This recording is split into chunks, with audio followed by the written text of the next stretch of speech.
I I won't can't touch that. imagine not having you as a coach now, David. Welcome, everybody. I want to introduce you to the one and only Amy Youngblood. Woo! Thanks for having me. This is, it's like a talk show. Right. So I wanted us to get together. You and I have been working together for well over a year, and it's been quite the journey. And I want people who are considering working in my coaching program to get a sense of what they might get. So it's not just esoteric or vague or abstract. It's like, Right. what can actually happen. And for people listening, what's your business? I am an interior designer and I own my own firm. I want to know, what was it that brought you to coaching initially? Back then, was it a problem you wanted to solve, or was it a big goal that you had? What was it?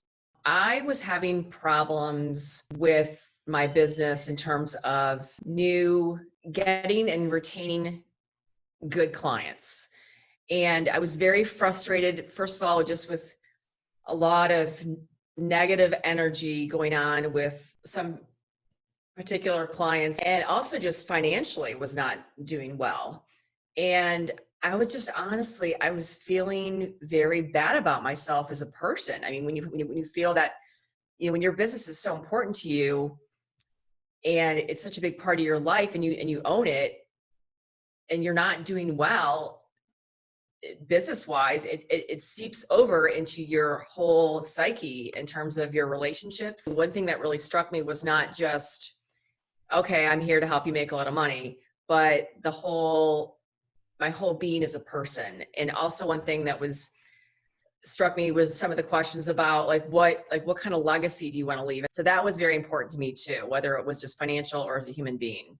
Thank you. So I'm hearing that you were struggling with getting clients, leads, and conversion, and then also retaining clients. And you mentioned the dollars. Yeah, I was having a problem with retaining clients, and also clients arguing about bills with me. And I think we can get to this, but we worked through that, where that stress and those issues have really been eliminated, if at all, rarely happen. Awesome. Yeah, I want to get to the wins first, but I think it's useful to just get a sense of where you were. And so the dollars were tanking, and I heard you say that you weren't feeling good about yourself. When the business isn't doing well, it's hard to feel good about oneself, and that was spilling over also into your relationships. Yes. And then the desire you had was to leave a legacy, maybe leave some money to your kids. And then I love that you also mentioned financial and otherwise. So it's about who you're being and being a more extraordinary human. Right. Even for yourself, not just for other people, but I want to be what I call more extraordinary. And then what are your top 3 pieces from the coaching that you've been able to take and implement? Well, I think the first thing was how I charge for my services.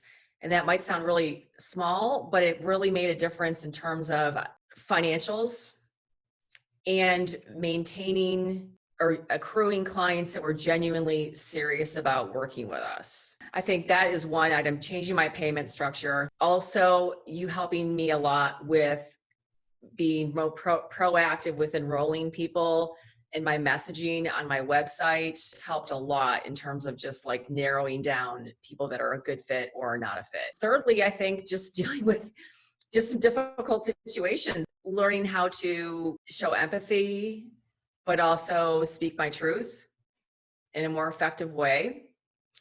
So I guess those would be maybe the 3 top things that come to my mind. Wow, that's a lot. I love it. I'm going to try and recap. So I'm hearing that you were working with perhaps the wrong clients sometimes.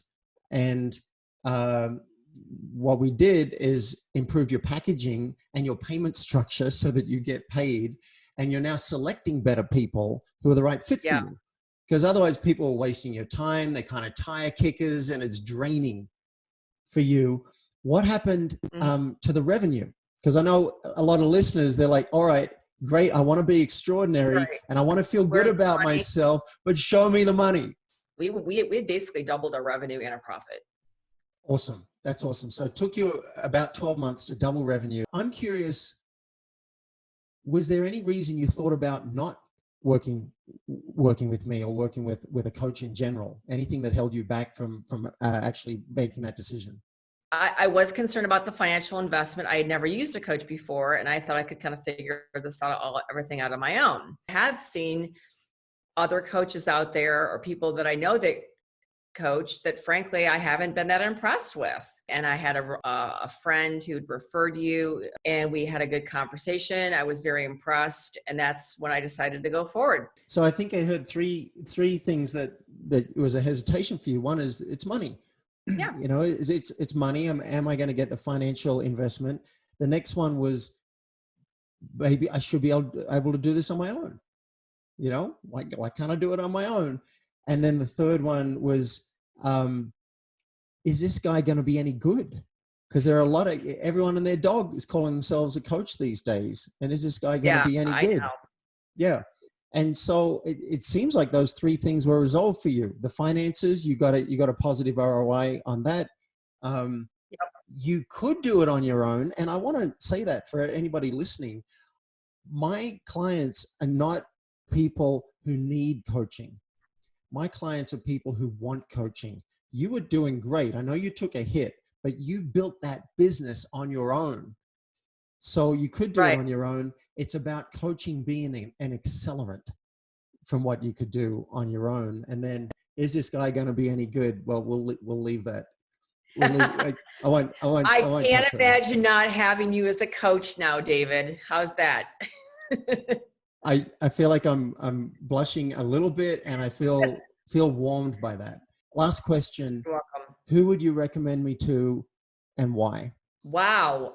I feel I could recommend you to anybody, whether they own their own business or they have a career that they are very serious about and want to be the best they can be, with not just with their career, but in life, in terms of their relationships with their friends, their work colleagues, their kids. If you're looking just to make more money and you don't really care about your relationships, maybe coaching with you is not like maybe it's not a fit. For me, I try and dig deep in my life. So yeah, I would, anybody who wants an overall just financial and life experience, I think I would completely recommend to you. Thank you. I love that you brought up that point, because for people who money is really their only goal, that's fine. I'm just not the guy for you. But if money matters to you, you want your business to do well, and you want someone who's going to look at the whole person, because I'm unwilling to pick one. I'm unwilling to pick your business or your life. Let's have it all be great. So I want to say to listeners, if something resonated for you in this talk with Amy, and you want more money, more time off, and you want to be more extraordinary for you, then apply to my coaching program and we'll take it from there. Amy Youngblood, thank you. You're welcome.